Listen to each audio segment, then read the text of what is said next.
Hello everyone, my name is Velin. Today I want to tell you about my future. Please enjoy this video. In 2022, in October, I finally took a higher level of education, namely entering semester 1 of my Bachelor's of English Literature, Faculty of Letters and Languages at the Indonesian Christian University.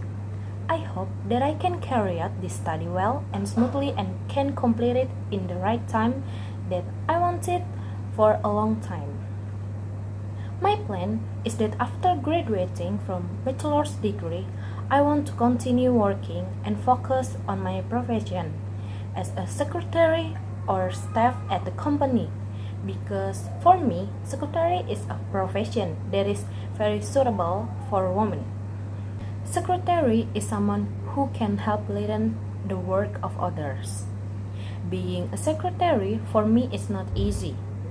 The secretary must have more extensive knowledge than his superior. From then on now, I very often have to serve archives, sort files, and manage data.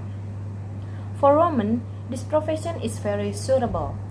Women can be more thorough and genuine in preparing and managing data.